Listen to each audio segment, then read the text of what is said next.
Baiklah, perkenalkan nama saya Fitri Alfiatun Hasanah dengan NIM 224143124. Di sini saya akan menjelaskan mengenai parasomnia pada anak sekolah dasar dan dampaknya terhadap pendidikan.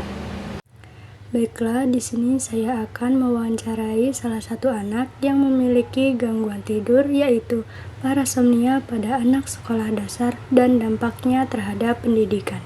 Hai adik, namanya siapa nih? Nino, Kak. Oh, Nino. Senang bisa ngobrol sama Nino hari ini. Oke, sekarang kakak mau memperkenalkan diri kakak. Nama kakak Pia. Kakak mau tanya-tanya tentang tidurnya kamu di rumah ya. Jadi nggak usah tegang, kita santai, oke? Oke, Kak. Nah, biasanya Nino kalau malam suka tidur jam berapa? Kadang jam setengah 10, kadang juga jam 10. Oh, lumayan malam juga ya. Biasanya sebelum tidur Nino ngapain aja? Main, nonton TV, dan bantuin beres-beres. Rajin juga ya Nino bantu-bantu mama. Tapi kan Nino kalau malam suka capek nggak sebelum tidur? Iya, Kak, capek banget. Apalagi kalau habis main bola sorenya. Suka main bola berarti ya? Iya. Ibu pernah cerita nggak kalau Nino pernah jalan atau ngomong pas tidur? Iya, Kak, pernah. Kata ibu malam itu aku jalan ke ruang tamu, terus sering juga, padahal aku nggak sadar. Itu namanya sleepwalking Nino, atau tidur sambil berjalan. Itu sering dialami Nino nggak sekarang? Dulu sering, Kak, sekarang agak jarang. Oh. Wah, bagus dong. Kadang hal seperti itu bisa terjadi karena tubuh kamu capek atau otaknya belum sepenuhnya istirahat pas tidur. Tapi nggak apa-apa Nino, nanti lama-lama bisa hilang. Dan aku takut gelap, Kak. Takut tidur sendiri dan gampang gerah, Kak. Wajar banget Nino. Banyak anak juga yang seperti itu. Kadang rasa takut bisa bikin tidur kita nggak nyenyak. Jadi tubuh kita masih waspada walau susah tidur. Makanya kita bisa muncul gangguan seperti itu. Kalau habis kejadian itu, Nino ngerasa ngantuk nggak pas di sekolah? Iya, Kak, ngantuk, jadi di kelas nggak fokus. Itu karena tidurmu belum nyenyak. Kalau kualitas tidur terganggu, otak juga nggak sempat istirahat. Nanti kakak bantu ngomong ke ibu ya. Nanti kita cari solusinya biar Nino tidurnya bisa balik normal.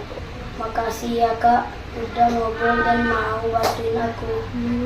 Semoga tidurnya Nino makin nyenyak ya. Terus semangat juga belajarnya, sekolahnya. Oke, Kak. Baiklah, itulah tadi wawancara saya dengan adik Nino. Saya ucapkan terima kasih dan sampai jumpa. Tidur adalah kebutuhan dasar bagi setiap manusia, terutama anak-anak yang sedang dalam masa pertumbuhan. Pada saat tidur, tubuh dan otak anak beristirahat, memulihkan energi, serta memperkuat daya ingat dan emosi.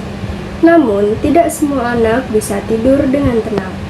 Sebagian mengalami gangguan tidur yang disebut parasomnia, yaitu perilaku atau kejadian abnormal yang muncul saat sedang tidur. Gangguan ini sering membuat anak melakukan aktivitas abnormal atau verbal tanpa sadar, seperti berbicara, berjalan, atau bahkan menjerit di malam hari. Akibatnya, anak tidak mendapat tidur yang berkualitas, dan ini berdampak besar pada kesehatan mental, emosi, serta prestasi belajarnya anak di sekolah. Apa itu parasomnia? Parasomnia adalah jenis gangguan tidur yang menyebabkan perilaku, emosi, atau pengalaman abnormal saat seseorang tidur, baik saat akan tidur, sedang tidur, maupun ketika bangun. Jika seseorang mengalami parasomnia, ia bisa saja yang pertama berbicara sambil tidur, yang kedua berjalan tanpa sadar, yang ketiga mengalami mimpi buruk, yang keempat bangun dalam keadaan ketakutan atau bingung, dan yang terakhir tidak mengingat apa yang terjadi di malam hari. Pada anak-anak, terutama usia SD, yaitu umur 6-12 tahun, parasomnia sering terjadi karena sistem saraf mereka belum sepenuhnya terpenuhi. Apakah parasomnia termasuk ke dalam gangguan mental? Parasomnia berhubungan erat dengan kondisi mental seseorang. Artinya, meski bukan gangguan jiwa murni, parasomnia dapat dipicu atau diperburuk oleh gangguan mental. Sebagai contoh, sebagai berikut. Yang pertama, orang dengan gangguan PTSD sering mengalami mimpi buruk yang intens. Selanjutnya, penderita stres dan kecemasan berat bisa mengalami sleep talking atau sleepwalking. Selanjutnya, pasien depresi bisa mengalami nightmare disorder yang berulang. Jadi, parasomnia berada di titik pertemuan antara gangguan tidur dan gangguan mental yang disebut juga dengan gangguan psikomotorik tidur. Alasannya, banyak kasus parasomnia yang muncul pada anak mengalami tekanan emosional, misalnya takut ujian, cemas di sekolah, atau konflik keluarga. Dan aktivitas otak anak yang tidak stabil di malam hari bisa memunculkan perilaku seperti berjalan atau berteriak di malam hari. Parasomnia berhubungan erat dengan kondisi psikologis anak dan bisa menjadi tanda anak mengalami stres atau kelelahan emosional. Yang keempat yaitu jenis-jenis parasomnia. Parasomnia terbagi menjadi 3 kelompok utama berdasarkan tahap tidur tempat gangguan ini muncul. Yang pertama disebabkan oleh parasomnia tidur REM, yaitu yang terjadi pada tahap REM moment, yaitu fase tidur di mana mimpi yang paling nyata terjadi. Dalam fase ini, otak aktif, namun otot-otot tubuh biasanya lumpuh sementara atau atonis. Bila sistem pengendali otot gagal berfungsi, muncullah perilaku abnormal, yakni sebagai berikut. Yang pertama, muncullah perilaku abnormal. Yang pertama yaitu gangguan mimpi buruk atau nightmare disorder, yaitu mimpi buruk adalah mimpi yang menimbulkan rasa takut, panik, atau cemas, sehingga seseorang biasanya dapat mengingat dengan jelas isi mimpinya saat terbangun, dan kadang sulit tidur kembali karena rasa takut. Yang kedua yaitu disebabkan oleh kelumpuhan tidur atau sleep paralysis. Terjadi saat seseorang sadar tetapi tidak menggerakkan tubuh, biasanya saat akan tidur atau menjelang bangun. Terjadi saat seseorang sadar tetapi tidak dapat menggerakkan tubuh, biasanya saat akan tidur atau saat menjelang bangun. Episode ini berlangsung biasanya beberapa detik hingga menit yang dapat menimbulkan rasa takut yang intens. Yang ketiga yaitu disebabkan oleh gangguan perilaku tidur REM atau REM Sleep Behavior Disorder atau RSBD, yaitu penderita bertindak sesuai dengan mimpi yang dialami, seperti menendang, memukul, atau berteriak. Kondisi ini sering dikaitkan dengan penyakit neurologis seperti Parkinson atau demensia badan Lewy. RSBD sering dialami dengan orang dewasa atau orang yang sudah mengalami usia lebih lanjut. Pembagian yang kedua yaitu parasomnia tidur non-REM. Terjadi pada 3 tahap awal tidur yang biasanya muncul pada paruh pertama malam. Ciri khasnya melibatkan aktivitas fisik atau verbal, yaitu tanpa dengan kesadaran. Parasomnia tidur non-REM terbagi menjadi 3.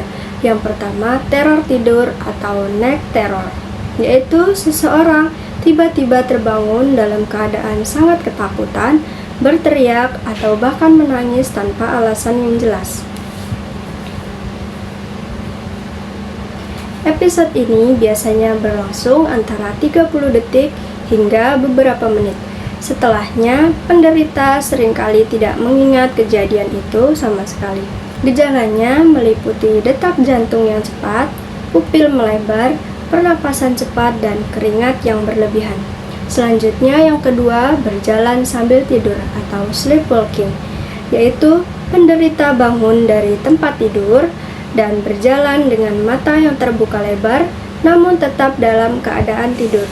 Beberapa bahkan melakukan aktivitas kompleks seperti membuka pintu, memasak, atau mengendarai kendaraan. Sleepwalking lebih sering terjadi pada anak-anak dan dapat berkurang seiring bertambahnya usia. Yang ketiga yaitu kebingungan yang muncul secara tiba-tiba atau confusional arousal, yaitu saat baru bangun seseorang bisa tampak kebingungan, berbicara lambat, menangis. Kondisi ini umumnya tidak berbahaya, tetapi bisa membuat orang lain panik. Parasomnia yang ketiga yaitu parasomnia lainnya. Beberapa bentuk parasomnia tidak termasuk ke dalam kategori REM atau non-REM. Pertama, enuresis tidur atau ngompol, yaitu keluarnya urin secara tidak sengaja saat tidur, biasanya setelah usia 5-6 tahun. Dan yang kedua yaitu erangan saat tidur atau katatrenia, yaitu penderita mengeluarkan suara erangan panjang yang diikuti desahan saat tidur. Yang ketiga yaitu sindrom kepala meledak atau exploding head syndrome, yaitu seseorang mendengar suara keras seperti ledakan atau kilatan cahaya di kepala saat hendak tidur.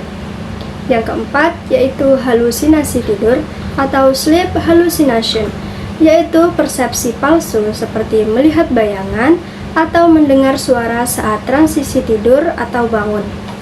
Yang kelima yaitu gangguan makan saat tidur atau sleep related eating disorder, yaitu penderita makan atau minum tanpa sadar di malam hari, kadang mengonsumsi benda yang berbahaya. Selanjutnya materi yang kelima yaitu penyebab parasomnia pada anak sekolah dasar. Penyebab parasomnia sangat beragam, bisa dari faktor biologis, psikologis, maupun lingkungan. Kita mulai dari faktor biologis. Faktor biologis bisa disebabkan oleh sistem saraf anak yang belum matang. Yang kedua, pola tidur yang belum stabil. Dan yang ketiga, adanya riwayat parasomnia pada orang tua atau dari faktor genetik. Yang kedua, dari faktor psikologis. Faktor psikologis disebabkan oleh tiga. Yang pertama, stres karena tugas sekolah, nilai, atau tekanan orang tua. Yang kedua, kecemasan berpisah dari orang tua atau terutama anak sekolah dasar kelas rendah. Dan yang ketiga, trauma emosional, misalnya pertengkaran di rumah atau peristiwa yang menakutkan. Dan dari faktor lingkungan, yang pertama ada suhu kamar yang tidak nyaman, cahaya terlalu terang atau suara bising, pola tidur yang tidak teratur, tidur terlalu malam atau bangun terlalu pagi, dan terlalu sering menggunakan gadget sebelum tidur. Dampak parasomnia bagi anak sekolah dasar. Parasomnia tidak hanya mengganggu waktu tidur, tapi juga berpengaruh besar terhadap perkembangan belajar dan perilaku anak di sekolah. Dampak yang pertama yaitu penurunan konsentrasi dan daya fokus di kelas. Anak yang mengalami parasomnia sering tidak mendapatkan tidur yang nyenyak di malam hari. Akibatnya, ketika di sekolah, mereka akan mudah mengantuk saat jam pelajaran berlangsung, sulit berkonsentrasi pada materi yang dijelaskan oleh guru. Yang ketiga, sering melamun atau tidak memperhatikan dan tidak mampu menyelesaikan tugas dengan tepat waktu. Contoh nyata seperti anak yang mengalami sleepwalking atau night terror di malam hari biasanya terbangun berkali-kali, sehingga kualitas tidurnya yang buruk. Akibatnya, keesokan harinya ia tampak lelah dan sulit fokus pada pelajaran matematika atau bahasa Indonesia. Dampak yang kedua yaitu penurunan prestasi akademik. Karena kurang beristirahat, fungsi otak bagian prefrontal cortex yang berperan dalam berpikir logis, mengingat, dan mengambil keputusan tidak bekerja secara maksimal. Hal ini dapat membuat anak menjadi lambat dalam memahami materi, mudah lupa terhadap pelajaran sebelumnya, tidak aktif bertanya atau menjawab, dan bahkan bisa mengalami penurunan nilai rapor. Kesimpulannya, tidur yang terganggu secara terus-menerus bisa menurunkan kemampuan belajar dan prestasi akademik anak secara signifikan. Dampak yang ketiga yaitu gangguan emosional dan perilaku di sekolah. Parasomnia juga berdampak pada keseimbangan emosi anak. Anak yang tidurnya tidak berkualitas, maka ia akan lebih mudah rewel atau marah-marah, menangis tanpa sebab yang jelas, menarik diri dari teman, atau bahkan tidak sabar atau sulit diatur oleh guru. Beberapa anak dengan mimpi buruk berulang atau nightmare disorder bahkan datang ke sekolah dengan rasa takut karena mimpi yang mereka alami terasa nyata dan menegangkan. Guru perlu peka karena perubahan emosi ini sering disalahartikan sebagai anak yang nakal atau malas belajar, padahal bisa jadi akar masalahnya adalah dari gangguan tidur yang dapat menyebabkan masalah mental. Dampak yang keempat yaitu gangguan sosialisasi dan kepercayaan diri. Anak sekolah dasar yang mengalami parasomnia, terutama yang perilakunya terlihat oleh orang lain seperti sleep talking atau sleepwalking saat kegiatan berkemah di sekolah, bisa merasa malu atau takut diejek oleh teman. Dampaknya, maka mereka akan cenderung menarik diri dari pergaulan, menjadi minder atau tidak percaya diri, dan sulit berpartisipasi dalam kegiatan kelompok di sekolah. Contohnya, anak yang ketahuan sering berbicara saat tidur, saat acara menginap bersama teman-temannya di sekolah, bisa menjadi bahan ejekan. Bila hal ini dibiarkan, anak dapat mengalami stres dan trauma sosial di usia dini. Dampak yang kelima yaitu dampak terhadap perkembangan kognitif dan psikologis. Tidur berkualitas penting untuk proses tumbuh kembang otak anak sekolah dasar, karena saat tidur, otak memproses informasi yang didapat di siang hari. Gangguan tidur seperti parasomnia dapat menyebabkan proses konsolidasi memori yang terganggu. Otak tidak sempat memperbaiki jaringan saraf, dan anak menjadi lebih impulsif dan kurang mampu mengendalikan diri. Dalam jangka panjang, gangguan tidur yang tidak ditangani bisa menghambat perkembangan kognitif, sosial, dan emosional anak. Selanjutnya, yang keenam yaitu dampak pengaruh terhadap kedisiplinan dan kebiasaan belajar. Anak dengan parasomnia akan cenderung sulit bangun pagi, terlambat datang ke sekolah, tidak semangat mengikuti pelajaran, dan sering absen karena kelelahan. Akibatnya, anak akan kehilangan ritme belajar dan kesulitan mengikuti pembelajaran yang berkelanjutan. Guru yang tidak mengetahui kondisi ini mungkin akan menilai anak sebagai anak yang tidak disiplin. Padahal masalah utamanya yaitu pada gangguan tidur di malam hari. Dampak selanjutnya yaitu dampak terhadap kesehatan jasmani dan mental di sekolah. Kekurangan tidur dapat membuat sistem imun anak menurun. Akibatnya mereka akan lebih mudah sakit seperti flu, pusing, atau gangguan pencernaan. Selain itu, anak akan menjadi cepat lelah saat berolahraga, tidak bersemangat mengikuti kegiatan ekstrakurikuler, dan lebih sensitif terhadap tekanan akademik. Dalam jangka panjang, kelelahan kronis ini bisa menimbulkan stres sekolah atau school stress dan gangguan kecemasan belajar. Dampak selanjutnya yaitu dampak bagi guru dan lingkungan sekolah. Guru sering salah menilai anak yang mengalami parasomnia. Anak dianggap malas, pelupa, atau tidak fokus, padahal mereka mengalami gangguan tidur. Oleh karena itu, guru juga perlu mengamati perubahan perilaku anak, berkomunikasi dengan orang tua, memberi dukungan emosional, dan tidak mempermalukan anak, serta bekerja sama dengan konselor sekolah atau psikolog sekolah.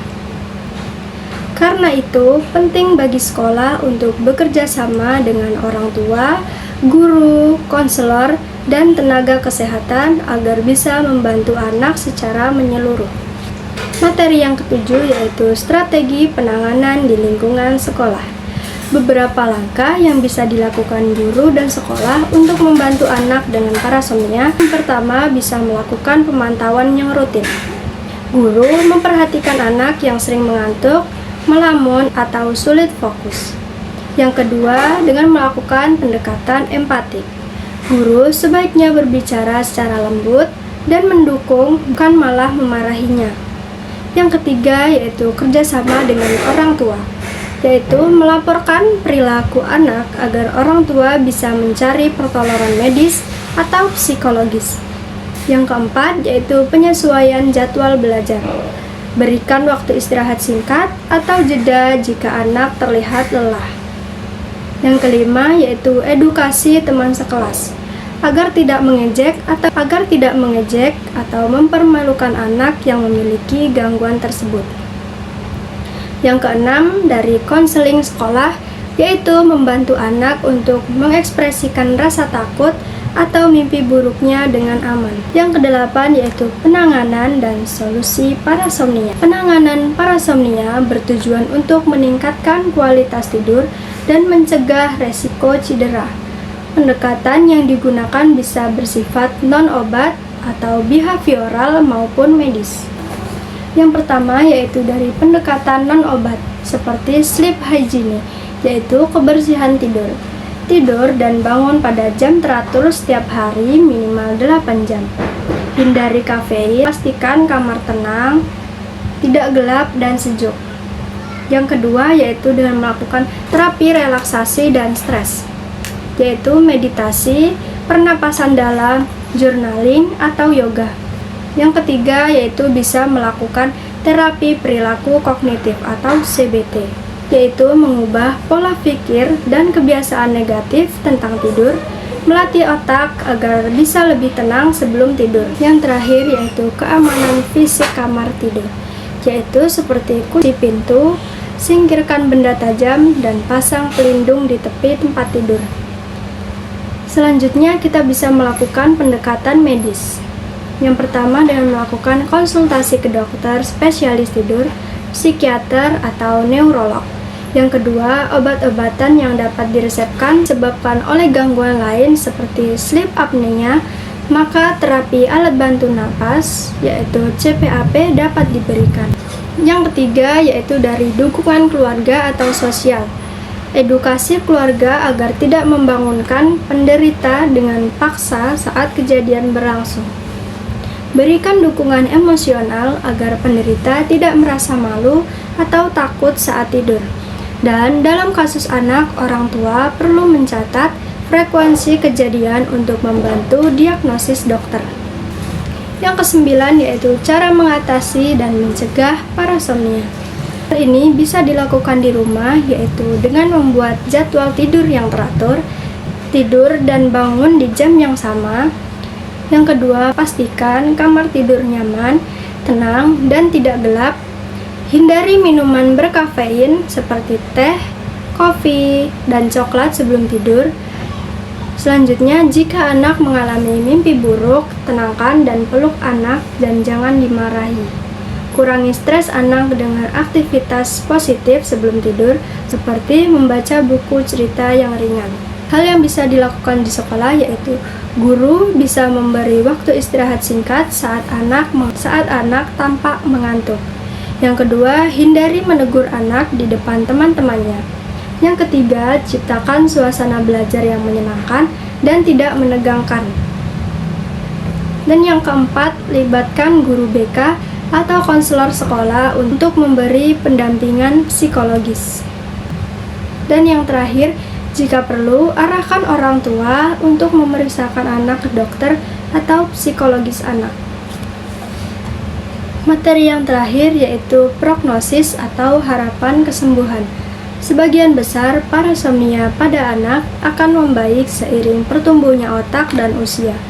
Namun, jika terjadi terlalu sering atau mengganggu aktivitas belajar, perlu dilakukan penanganan medis dengan terapi, rutinitas tidur yang sehat, dan dukungan sekolah. Anak bisa kembali tidur yang nyenyak dan berprestasi seperti anak-anak yang lainnya. Kesimpulannya, parasomnia pada anak SD merupakan gangguan tidur yang berdampak pada aspek akademik, emosional, dan sosial anak di sekolah. Gangguan ini bukan hanya masalah tidur, tetapi juga berhubungan dengan kondisi psikologis dan lingkungan anak. Oleh karena itu, kolaborasi antara orang tua, guru, dan tenaga kesehatan sangat penting untuk membantu anak pulih dan berkembang optimal. Semoga materi yang saya sampaikan dapat bermanfaat bagi kita semua. Saya akhiri, wassalamualaikum warahmatullahi wabarakatuh.